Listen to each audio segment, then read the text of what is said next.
ตัว O ในภาษาอังกฤษเนาะเวลาเทียบใส่กับภาษาลาวมันสิเท่ากับตัว O เนาะตัวอย่างว่าตัว O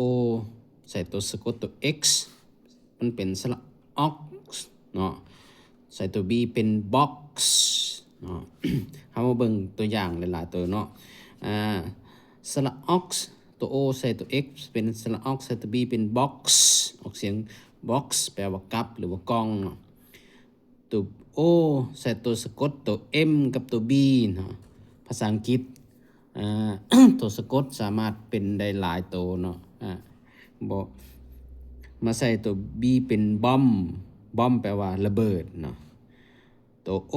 ใส่ตัวสะกด CK เนาะตัวสะกดทางท้ายมี2ตัวเนาะตัว C กับตัว K คือออกเสียงสระออกว่าสระออกแหละมีเสียงตัวคอทางท้าย ox นะใส่ตัวพยัญชนะ C L เนาะอ่านว่า clock เนาะตัว C กับตัว L อ่านว่าเคลเนาะเทียบกับภาษาลาวจึงอ่านว่า clock เนาะตัว O ตัวใส่ตัวสะกดตัว G เนาะเป็นสระออกคือกันใส่ตัว D เป็น dog อ่านว่า dog นะ dog แปลว่าหมาแหละเนาะตัว O ตัวใส่ตัวสะกดตัว T เป็นสระออดใส่ตัว D เป็น dot ออกเสียงตัว T เนาะdot แปลว่าจุดเนาะตัว O ใส่ตัวสะกดตัว D เป็นสระออดใส่ตัว G เป็น God แปลว่าพระเจ้าเนาะหรือ ตัว O ใส่ตัวสะกด T เป็นสระออดใส่ตัว H เป็น hot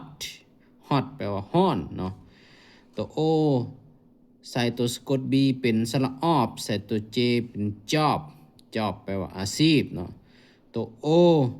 ใส่ตัวสะกด NG เป็นสระอ่องใส่ตัว L ใส่ตัวพยัญชนะ L เป็นล่องเนาะตัว O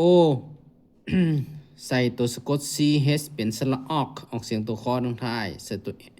ตัวพยัญชนะ L เป็น lock เนาะตัว O ใส่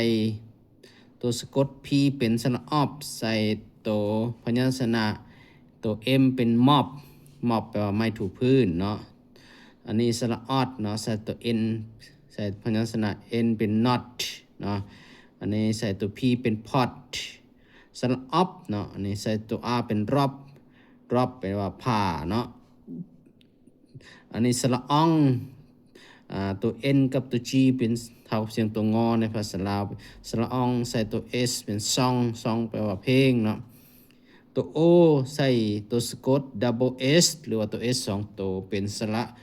os มีเสียงตัวสอทางท้ายเนาะใส่ตัวพยัญชนะ L เลยเป็น loss แปลว่าเสียหรือว่าสูญเสียเนาะ